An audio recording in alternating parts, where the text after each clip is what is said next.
देखिए क्या होता है। अक्टूबर 1917 की रूसी क्रांति। जैसे जैसे अंतरिम सरकार और वोल्स्विको के बीच टकराव हुआ, अंतरिम सरकार और जो वोल्स्विको है, अब इसके अंतर्गत टकराव है। इसे जो ऊपर हम देख रहे थे वो इसी का ही मतलब भाग था। अब देखो, अब पहले तो जारा के बीच और जनता के बीच टकराव चला था, फिर अंतरिम सरकार आई, फिर अंतिम सरकार के आने के पश्चात फिर ये भी आ गए वोल्स्विको। अब इनके बीच आपसी टकराव चलता हुआ और बढ़ता चला गया। जो लेनिन को अंतरिम सरकार द्वारा तानाशाही थोप देने की आशंका दिखाई देने लगी। लेनिन को क्या लग रहा था, अब उसे दिखाई ऐसा लग रहा था कि जैसे अंतिम जो सरकार है वो तानाशाही कार्य करेगी और थोप देने वाले जो भी फैसले होते हैं उसमें क्या होते हैं, जबरन थोपे जाते हैं। तो ये क्या कह रहा है कि आंशिक थोप देने की आंशिक दिखाई देने लगी। सितंबर में उन्होंने सरकार के खिलाफ विद्रोह के बारे में चर्चा शुरू कर दी। सेना और फैक्ट्री की सोवियतों में जो मौजूद वोल्स्विको को इकट्ठा किया गया और 16 अक्टूबर 1917 को लेनिन ने पेट्रोग्राद सोवियत और वोल्शेविक पार्टी को सत्ता पर कब्जा करने के लिए राजी कर लिया। अब क्या हुआ, लेनिन ने कब्जा करने की योजना बनाई। सत्ता पर कब्जा करने के लिए लियोन ट्रोट्स्की के नेतृत्व में सोवियत की ओर से एक सैनिक क्रांतिकारी समिति का गठन किया गया। इस बात का खुलासा नहीं किया गया कि योजना को किस दिन लागू किया जाएगा। तो योजना तो बना ली गई कि ऐसा ऐसा होगा और हम जो सत्ता है, जो सरकार है, उस पर अपनी शक्ति से मतलब प्रशासन पलट देंगे, सत्ता अपने हाथ में हथिया लेंगे। लेकिन इसका दिन निश्चित नहीं किया गया। क्या हुआ, अब 24 अक्टूबर को विद्रोह शुरू हो गया और संकट की आशंका को देखते हुए प्रधानमंत्री केरेंस्की सैनिक टुकड़ियों को इकट्ठा करके शहर के बाहर चले गए। जो प्रधानमंत्री थे केरेंस्की, ये सैनिक की टुकड़ी इकट्ठा कर शहर के बाहर गए। तड़के ही सरकार के वफादार सैनिकों ने 2 वोल्शेविक अखबारों के दफ्तरों पर घेरा डाल दिया। तो वोल्शेविक जो अखबार के दफ्तर थे उस पर घेरा डाल दिया सरकार के वफादारों ने, और टेलीफोन और टेलीग्राम जो थे वो दफ्तकारों पर नियंत्रण प्राप्त करने और विलेंटर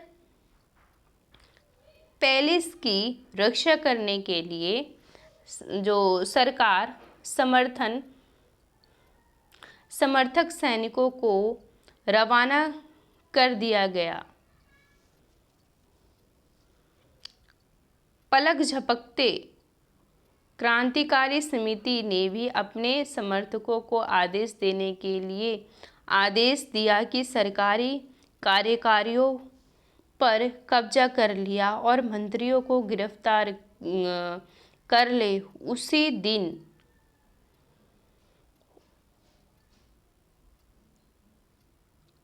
दिन औरोरा नामक युद्धपोत ने विंटर पैलेस पर बमबारी शुरू कर दी। जो सरकारी दफ्तर थे उस पर तो सबसे पहले जो वफादार थे उन्होंने अपना अधिकार जमा लिया था, और जो टेलीफोन को और दफ्तरों पर अपना नियंत्रण स्थापित कर लिया था, और जो विंटर पैलेस जो थे उनकी रक्षा के लिए सरकार समर्थक सैनिकों को रवाना कर दिया था। और क्या हुआ था, जो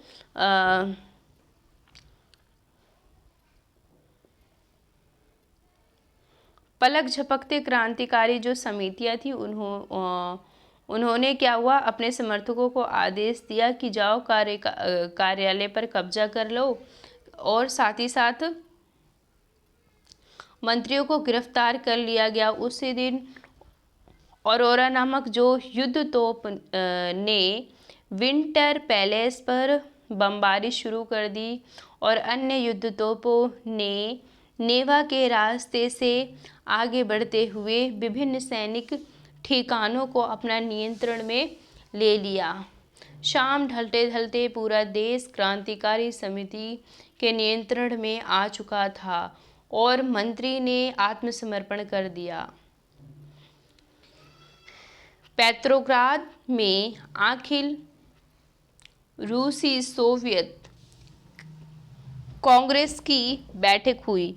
पेट्रोग्राद है, वहाँ पर क्या हुआ, रूस की जो सोवियत कांग्रेस है उसकी बैठक हुई, और जिसमें बहुमत ने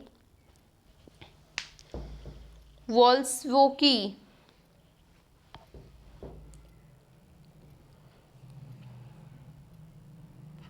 कार्रवाई का समर्थन किया। अन्य शहरों में भी बगावतें होने लगी। दोनों तरफ से जमकर गोलीबारी हुई, खास तौर से मॉस्को में। लेकिन दिसंबर तक मॉस्को पेट्रोग्राद इलाके पर वोल्स्विको का नियंत्रण स्थापित हो चुका था। तो कांग्रेस और वोल्स्विको है, इसमें भी क्या हुआ, सत्ता को लेके अब इसमें संघर्ष चलता है। तो क्या क्या नुकसान हुआ, जो इमारतें उस पर बमबारी हुई, और जो जनता थी, जो लोग थे, उनका बहुत अधिक शोषण हुआ, बहुत अधिक हिंसा हुई। तो इन सब के माध्यम से जो कई इलाके जो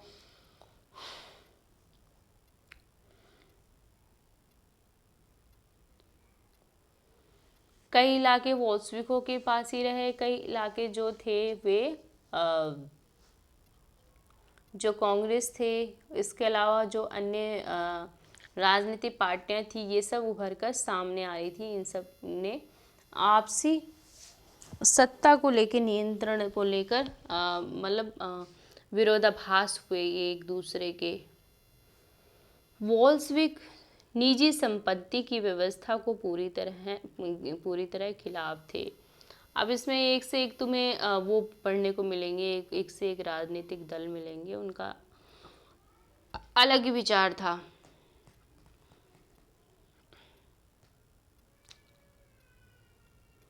तो इनका क्या मत था, इनका मत था कि जो संपत्ति है को निजी संपत्ति की व्यवस्था के ये बिल्कुल खिलाफ थे। ज़्यादातर जो उद्योग जो थे और जो बैंकों का जो नवंबर 1917 में ही राष्ट्रीयकरण किया जा चुका था। उनका जो स्वामित्व और जो प्रधान सरकार के नियंत्रण में आ चुका था। जमीन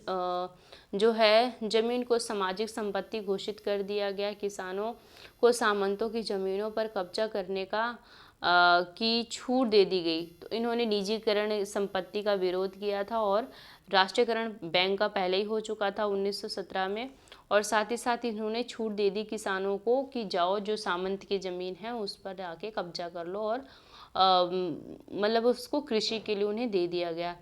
शहरों में जो वोल्स्विको ने जो मकान मालिकों के लिए पर्याप्त हिस्सा छोड़ा था, उनके बड़े मकानों के छोटे छोटे हिस्से कर दिए गए ताकि जो बेघर बार और ज़रूरतमंद लोगों को भी रहने की जगह दी जा सके। उन्होंने अभिजात्य वर्ग द्वारा पुरानी पदवियों के इस्तेमाल पर रोक लगा दी गई। वर्तमान को स्पष्ट करने से सामने लाने के लिए सैनिक और सरकारी अधिकारियों की वर्दियां बदल दी गई। इसके लिए 1918 में एक परिधान प्रतियोगिता आयोजित की गई जिसमें सोवियत टोपी का चुनाव किया गया। तो अब क्या हुआ,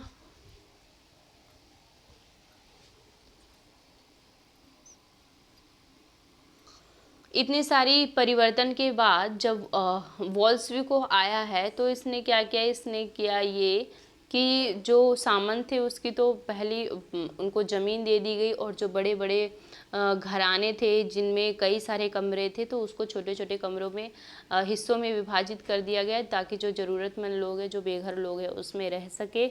और साथ ही साथ इन्होंने क्या किया कि जो वर्दी पहले जो पुरातन रूप से चली आ रही थी, जो पहचान होती थी कि इस वर्ग की, तो इसने क्या किया, वर्दी पे भी इन्होंने जो सैनिक जो ड्रेस पहनते थे, जो वर्दी पहनते थे, उसमें भी परिवर्तन कर दिया।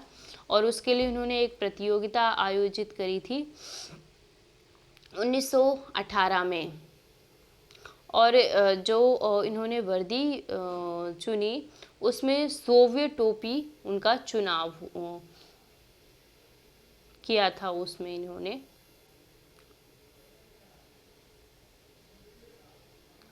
वॉल्शविक पार्टी का नाम बदलकर रूसी कम्युनिस्ट रख दिया गया। देखिए अब पार्टी का नाम क्या है, बदल कर रख दिया गया रूसी कम्युनिस्ट पार्टी। वॉल्शविक पार्टी जो इतने लंबे समय से चली आ रही थी, अब इसका नाम बदलकर क्या रख दिया, कम्युनिस्ट पार्टी। ये वॉल्शविक भी कहेंगे इसे क्योंकि इसी का पहला नाम है, लेकिन अब इसका नाम बदलकर कम्युनिस्ट पार्टी रख दिया गया।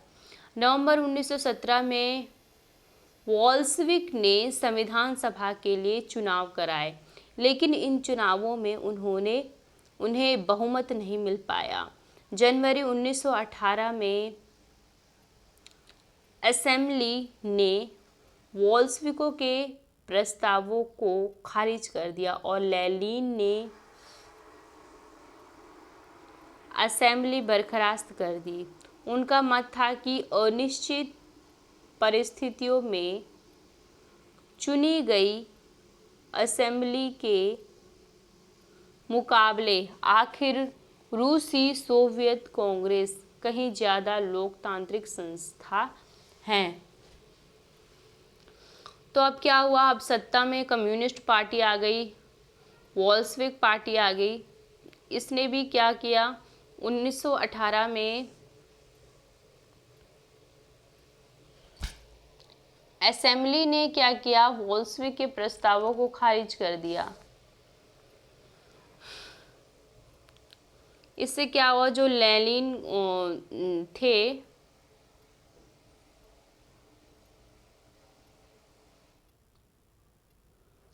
जब उन्होंने खारिज कर दिया इस प्रस्ताव को और उनका मानना था कि अनिश्चित परिस्थितियों में चुनी गई असेंबली के मुकाबले आखिर जो रूसी सोवियत कांग्रेस कहीं ज़्यादा लोकतांत्रिक है। अब ये चाहते थे कि मतलब अब ये लोकतंत्रता को लेकर तुलना करने लग गए कि नहीं, वो पार्टी ज़्यादा लोकतांत्रिक व्यवस्था चाहती थी या उसमें कुछ ज़्यादा ही कुछ ऐसा था।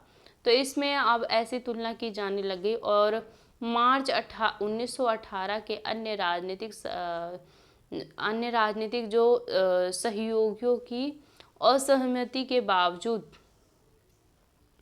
1918 की बात कर रहा है, उसमें जो राजनीतिक सहयोग जो था उसकी असहमति के बावजूद, मतलब उसमें सहयोग के प्रति असहमति थी, उसके बावजूद वॉल्शविकों ने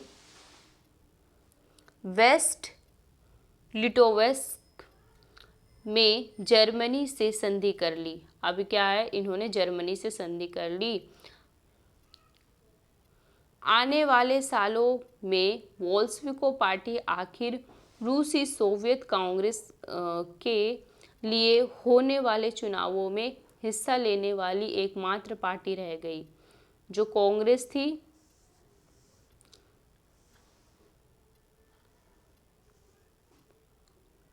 चुनाव में मतलब हिस्सा लेने वाली एकमात्र पार्टी रह गई थी।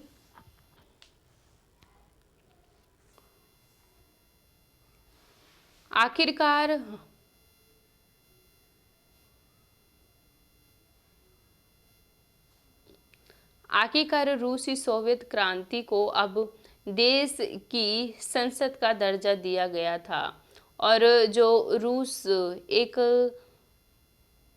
दलित राजनीतिक व्यवस्था वाला देश था। रूस एक दलित राजनीतिक व्यवस्था वाला देश था और ट्रेड यूनियनों पर पार्टी का नियंत्रण था। गुप्तचर पुलिस, जिसे पहले चौका और बाद में ओजीपीयू तथा एडेनकेविड का नाम दिया गया, बोल्शेविकों की आलोचना करने वाले को दंडित करती थी। बहुत सारे युवा लेखक और कलाकार भी पार्टी की तरफ आकर्षित हुए क्योंकि वे समाजवादी और परिवर्तन के प्रति सहप्रतित थी।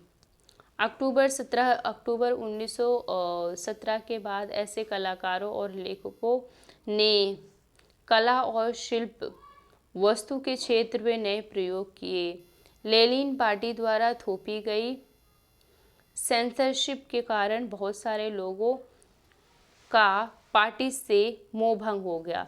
सेंसरशिप किसे कहते हैं? सेंसरशिप वो होता है जैसे अगर किसी समाचार पत्र में कुछ प्रकाशित करना हो, कोई कविता या फिर कोई कहानी या फिर मान लीजिए कोई ऐसा आर्टिकल या कुछ भी हो जो अखबार पे प्रकाशित करना हो, तो उसे जो भी सरकार है, जो भी राज्य है, पहले उसको दिखाना पड़ेगा क्या प्रकाशित किया जा रहा है या क्या करवाना चाहते हैं।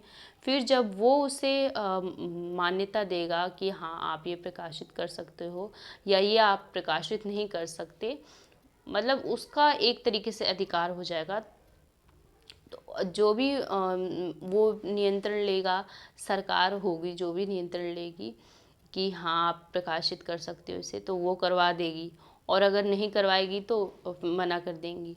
तो इसी को सेंसरशिप कहते हैं। इसके कारण क्या हुआ, वहाँ के जो लेखक थे, ये सब बहुत से जो कलाकार थे, जो वस्तुकार थे, इन सब का शुरू में पार्टी के प्रति तो बहुत अच्छा आकर्षक था, लेकिन सेंसरशिप लगाने के कारण उनके प्रति मोह भंग हो गया, मतलब अब उनसे कोई लगाव नहीं रखते थे।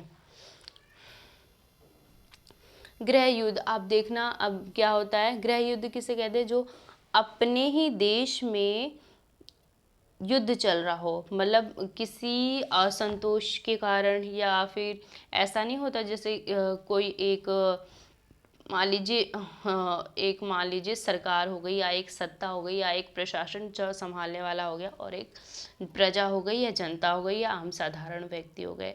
तो अगर जो जनता है, सामान्य जनता, जो सरकार है उसका वो जो नियम बना रही है, जो कायदा बना रही है, वो उसमें जनता सहयोग प्रदान नहीं करेगी।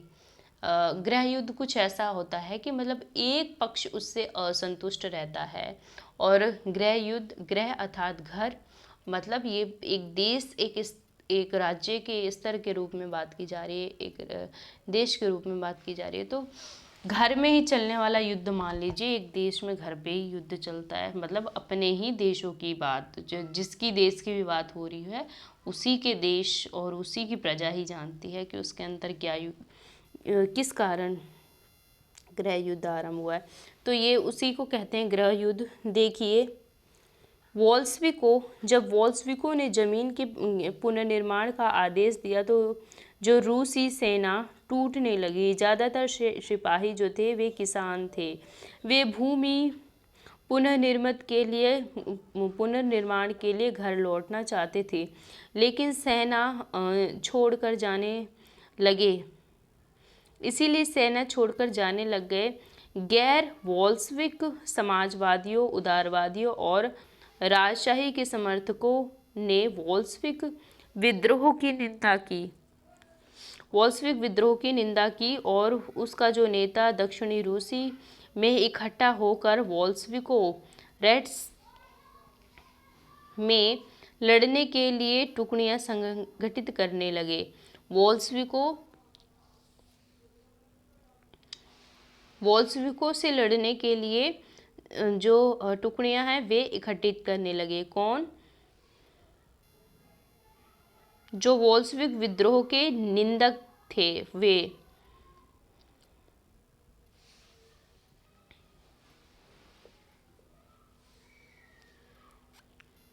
1918 और 1919 में रूसी साम्राज्य के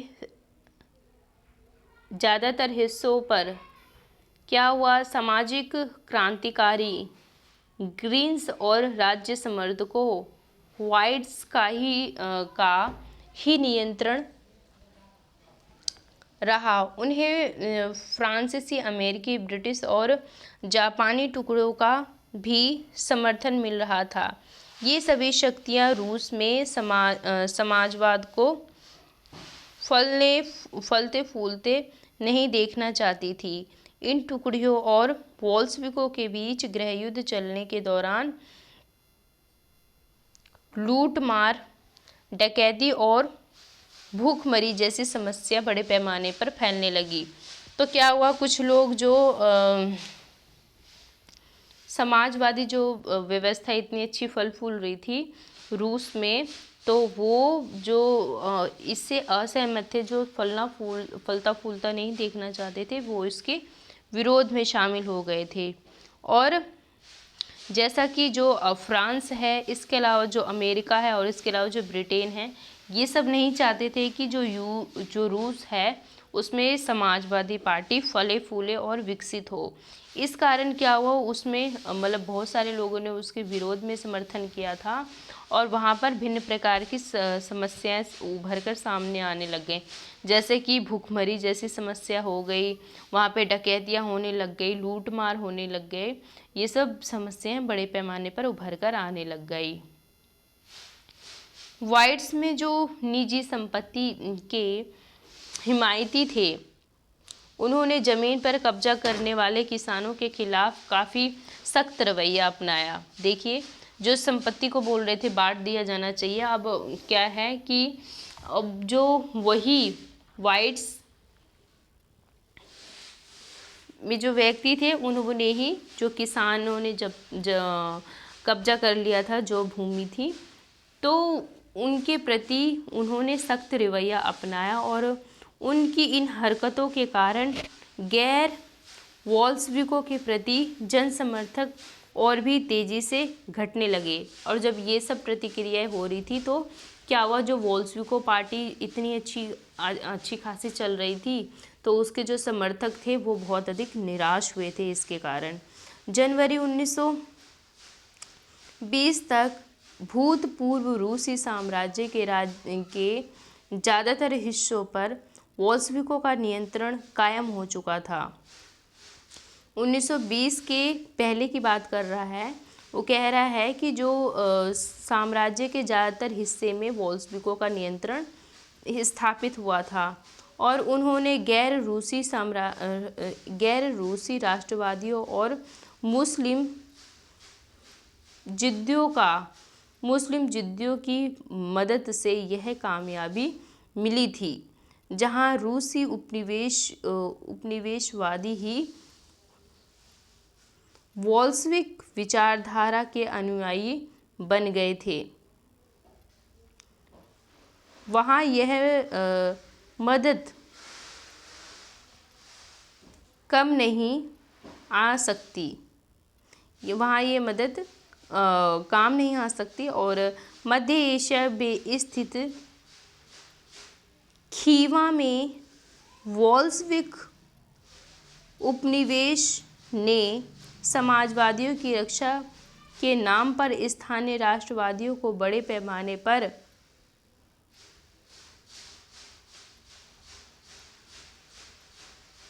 कत्लेआम किया। ऐसे हालात में बहुत बुरे लोगों को यह समझ में नहीं आ रहा था कि जो वॉल्शविक सरकार क्या चाहती है।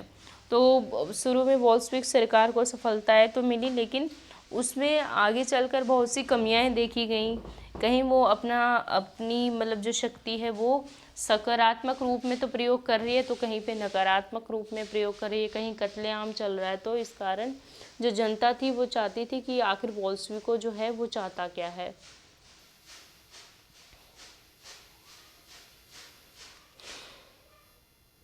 साम्राज्यवादी समाज का निर्माण गृह युद्ध के दौरान वॉल्शविकों ने उद्योगों और बैंकों के राष्ट्रीयकरण को जारी रखा। उन्होंने किसानों को उस जमीन पर खेती की छूट दी जिसका समाजीकरण किया जा चुका है। जब्त किए गए खेतों का इस्तेमाल वॉल्शविक यह देखने के लिए करते थे खेतों का इस्तेमाल वॉल्शविक ये देखने के लिए करते थे कि जो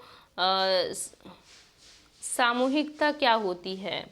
शासन के लिए केंद्रीकृत नियोजन की व्यवस्था लागू की गई है। जो अफसर इस बात का हिसाब करने लग गए थे कि अर्थव्यवस्था किस तरह काम कर सकती है। इस आधार पर वे 5 साल के लिए लक्ष्य तय कर देते थे। इस आधार पर उन्होंने पंचवर्षीय योजना बनाना शुरू कर दी। पहली 2 योजनाएं जो थी वो 1972 से 1932 तक, और जो दूसरी थी वो 1933 से 1988 के दौरान औद्योगिक विकास को बढ़ावा देने के लिए सरकार ने सभी तरह के जो कीमतें स्थिर कर दी गई। केंद्रीकृत नियोजन से आर्थिक विकास में काफ़ी गति मिली, औद्योगिक उत्पादन बढ़ने लगे और 1929 से 1933 के बीच तेल कोयला और स्टील के उत्पादन पर 100% वृद्धि हुई। नए नए औद्योगिक शहर अस्तित्व में आए। तो जो वॉल्शविक है शुरू में उसने बहुत अच्छा कार्य किया, और क्या किया उन्होंने आरंभ में तो जो समाज का स्तर अच्छा ऊंचा उठाने के लिए पंचवर्षीय योजना चलाई, 2 पंचवर्षीय योजना चलाई थी, उस पर अधिक बल दिया। और उस पर क्या हुआ था, उस पर तेल कोयला और टीन के उत्पादन जो बढ़े थे उसमें 100% वृद्धि आई, मतलब तेजी आई, और नए नए औद्योगिक जो शहर थे वो अस्तित्व में सामने आने लग गए। जो पर क्या हुआ, मगर तेज निर्माण कार्य के जो बदलाव में कार्य स्थितियाँ खराब होने लग गई थी। हालांकि बदलाव तो आ रहे थे तेजी से, लेकिन कार्य स्थिति खराब होती चली जा रही थी।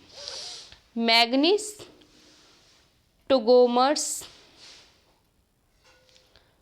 शहर में एक स्टील यंत्र का निर्माण कार्य 3 साल के भीतर पूरा कर लिया गया। इस दौरान मजदूरों को बड़ी सख्त जिंदगी गुजारनी पड़ी, जिसका नतीजा ये हुआ कि पहले ही साल में क्या हुआ, 550 बार काम शुरू किया, काम रुका, और रिहायशी क्वार्टरों में जाड़ों में शौचालय जाने के लिए 40 डिग्री कम तापमान पर लोग 4थे मंजिल से उतरकर सड़क के पार दौड़कर जाना था।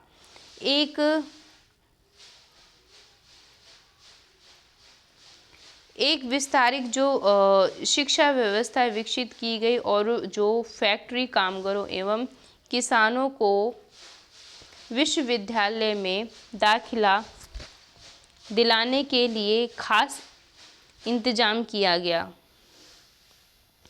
तो बहुत से अच्छे परिवर्तन भी देखने को मिले थे जब ये पार्टी आई थी। मतलब इसके द्वारा समाज में किए गए कार्य थे, और हालांकि कुछ अच्छे थे और कुछ नकारात्मक जो पहलू थे वो भी देखने को मिले। जैसा कि 550 बार एक मंजिल को बनाने के लिए कार्य को रोकना पड़ा। इसके अलावा जो शौचालय की अव्यवस्था थी उसको देखने को मिला। और अच्छा कार्य ये था कि जो कुछ विश्वविद्यालय थे उसमें शिक्षा प्रदान हो रही थी।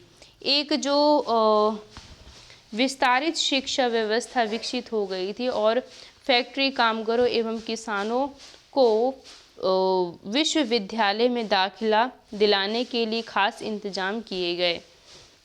तो खास इंतजाम भी किए गए थे। महिला कामगारों के बच्चों के लिए फैक्ट्री में बालवाड़ियाँ खोल दी गई, और सस्ती व्यवस्था सेवा उपलब्ध कराई गई। मजदूरों के लिए आदर्श रिहायशी मकान बनाए गए।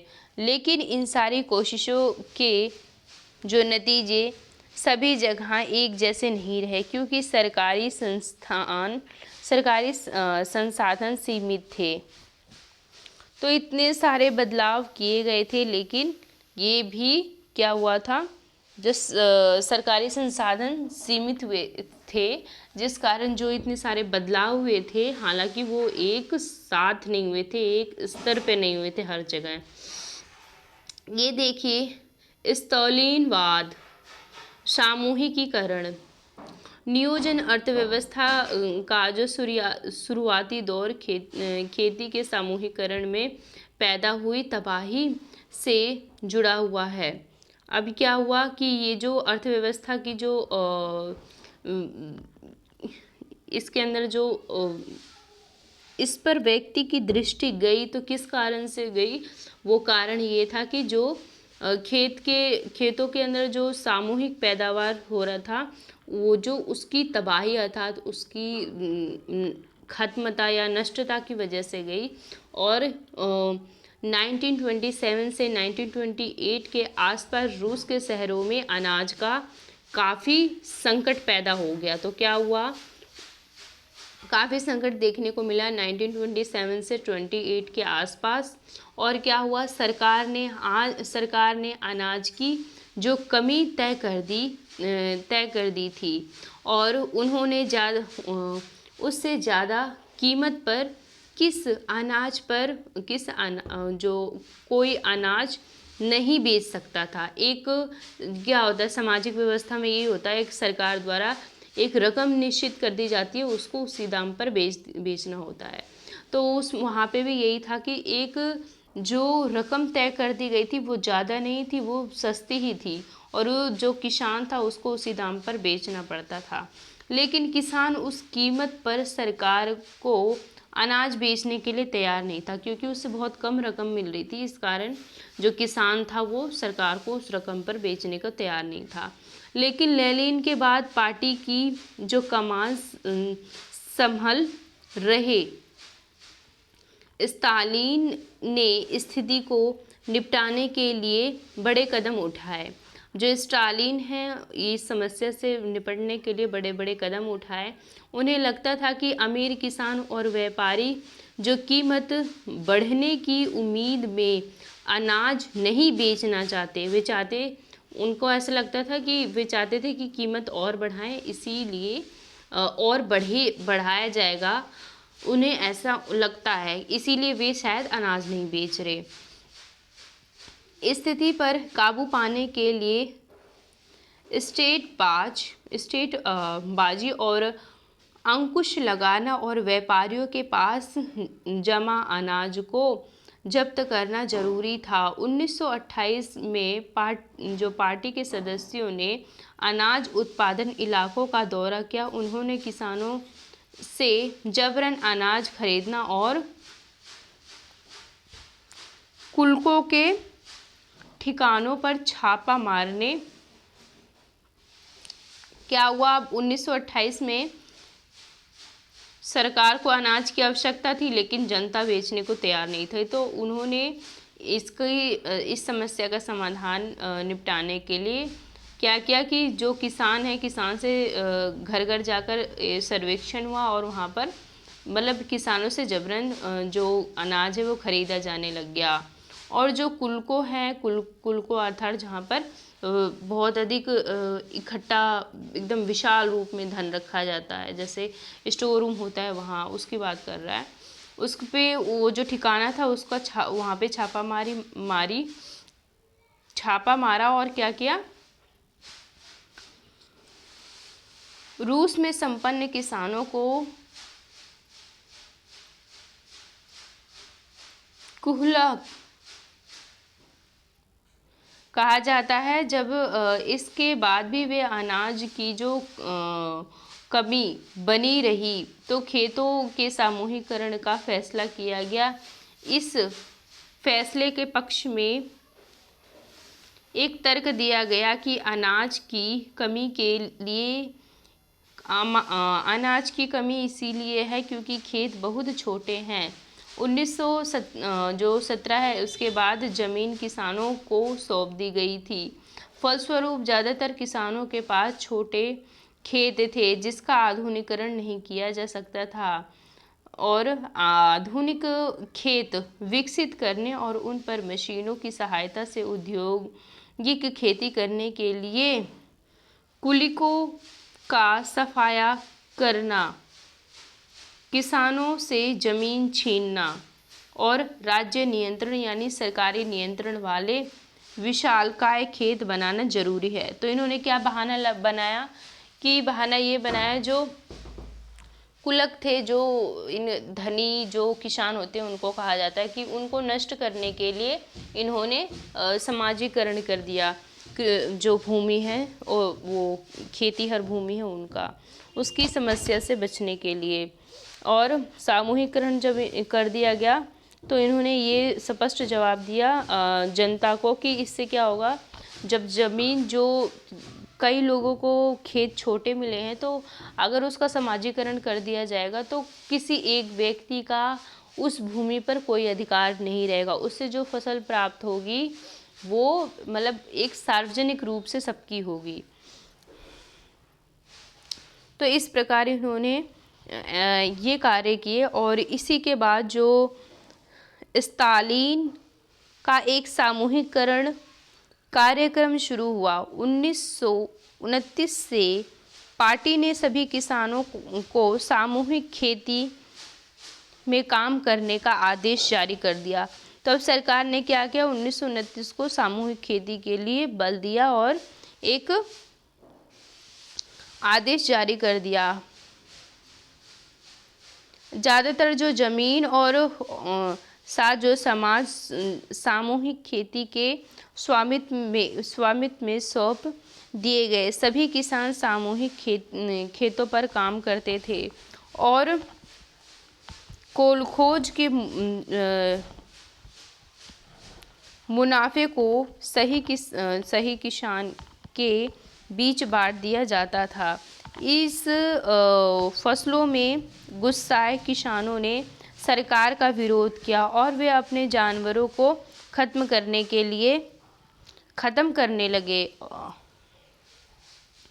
1922 और 1931 के बीच मवेशियों की संख्या में 1/3 कमी आई।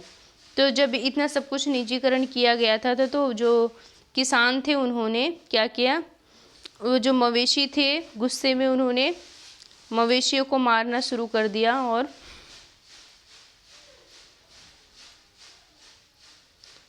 किस लिए, क्योंकि वो सरकार का विरोध कर रहे थे। एक तरीके से ये गृह युद्ध इसी को ही कहते हैं, जो सरकार फैसला ले रही है लेकिन जो प्रजा है, जो जनता है आम, उसमें उसके प्रति कोई संतोष ना हो, तो उसके विरोध में इन्होंने क्या किया, विरोध में जो पशु जो थे, जो मवेशी थे, उनको मारना शुरू कर दिया। तो इससे क्या हुआ, जो मवेशी थे उनकी जनसंख्या खतरे में पड़ गई थी।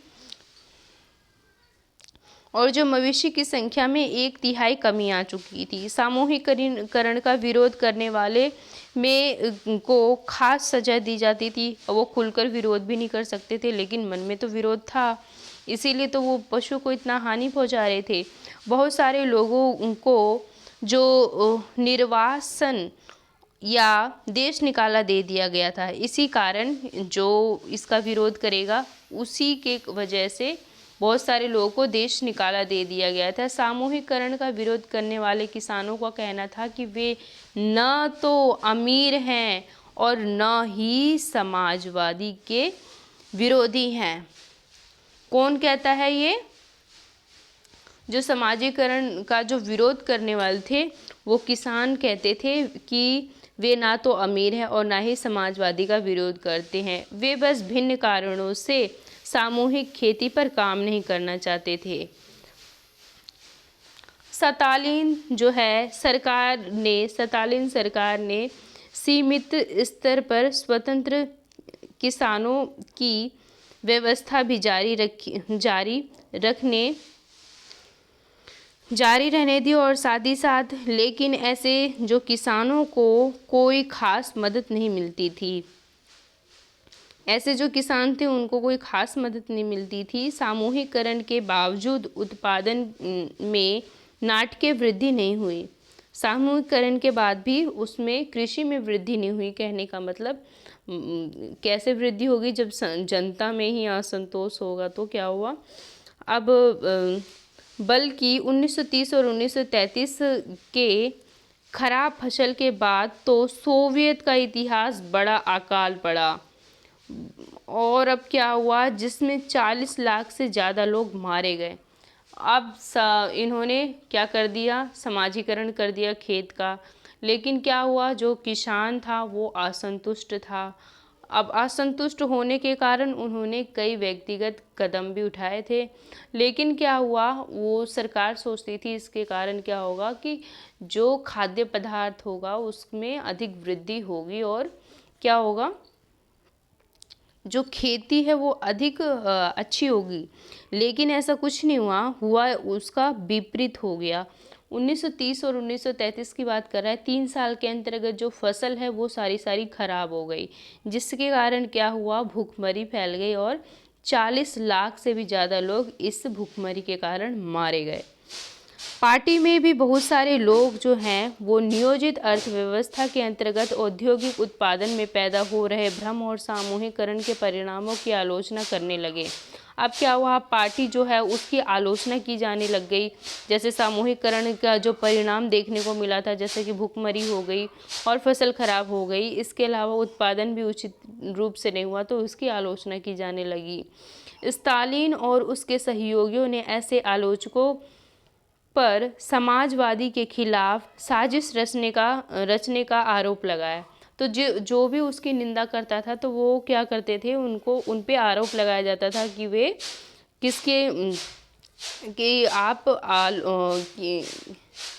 कि वो समाजवाद के प्रति साजिश रच रहे हैं। देश भर में बहुत सारे जो लोगों पर इसी तरह के आरोप लगाए गए और क्या हुआ? 1939 तक आते आते 20 लाख से भी ज़्यादा लोगों को या तो जेलों में या फिर श्रम शिविर में भेज दिया गया। तो मतलब 1939 के आसपास जब इतनी लोगों ने उसकी आलोचना आरंभ कर दी तो उन्होंने इसके प्रति प्रतिक्रिया करते हुए उन्होंने क्या किया? 20 लाख से भी ज़्यादा जो लोग थे उनको या तो फिर जेल में बंद कर दिया या फिर श्रम शिविर था उसमें भेज दिया गया। श्रम शिविर में कार्य कराया जाता है तो वहाँ भेज दिया। ज़्यादातर लोगों ने ऐसा कोई आरोप नहीं किया था, अपराध नहीं किया था, लेकिन उनकी सुनने वाला कोई नहीं था। बहुत सारे लोगों को यातनाएं दे देकर उनसे इस आशय के बयान लिखवाए गए हैं। उनसे बयान लिखवाए गए और इसी आधार पर उन्हें मार दिया गया। तो उनको बहुत अधिक मतलब उनका शोषण किया गया और बाद में उन्हें मार दिया गया। इसमें कई प्रतिभावान पेशेवर लोग भी थे, मतलब जो अधिक मतलब धनवान थे, विद्वान थे, ऐसे व्यक्ति भी थे जो इस के अंतर्गत मारे गए थे। रूसी क्रांति में सोवियत संघ का वैश्विक प्रभाव।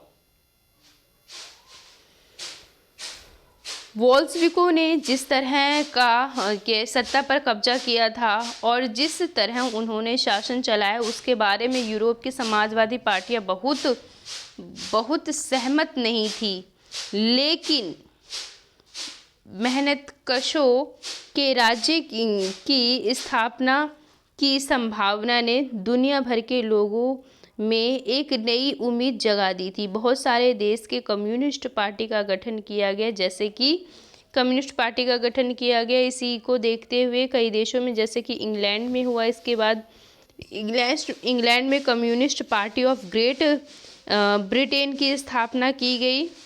वोल्शेविकों ने उपनिवेशों की जनता को भी उनके रास्ते का अनुसरण करने के लिए प्रोत्साहित किया। सोवियत संघ के अलावा भी बहुत सारे देशों ने प्रतिनिधित्व ने conference of the people of the east 1920 में वोल्शेविकों द्वारा बनाए गए कम्युनिस्ट वोल्शेविक समर्थन समाजवादी पार्टी का अंतर्राष्ट्रीय महासंघ में हिस्सा लिया था। कुछ विदेशियों को सोवियत संघ की communist university of the workers of the east में शिक्षा दी गई।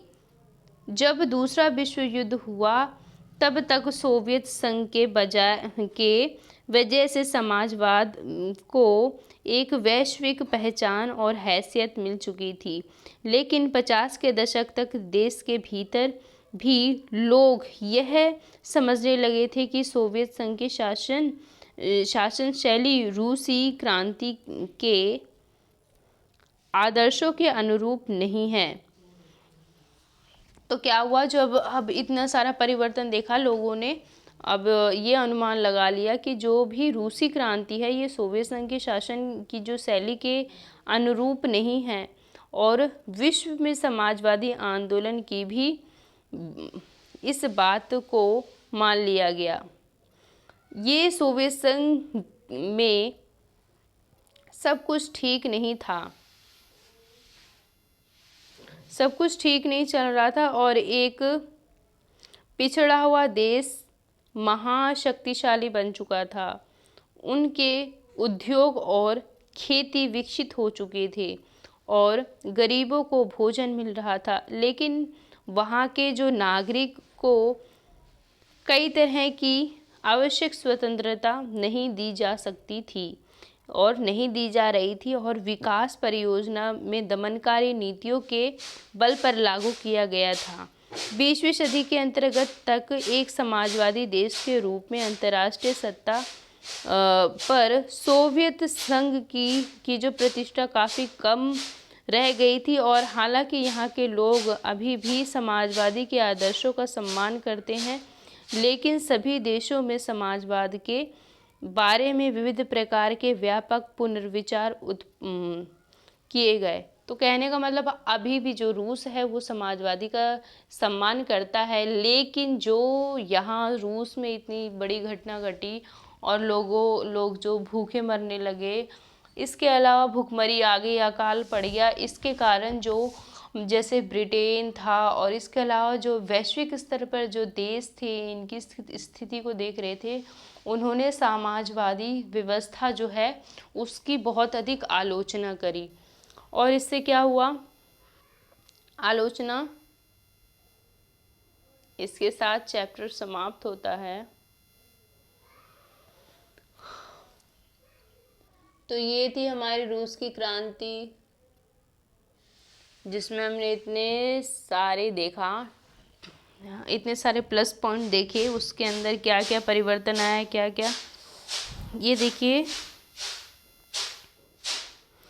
इंडो सोवियत जर्न का लेनिन विशेषज्ञ, दूसरे विश्व युद्ध के दौरान भारतीय कम्युनिस्टों ने सोवियत संघ के लिए जनमत निर्णय किया।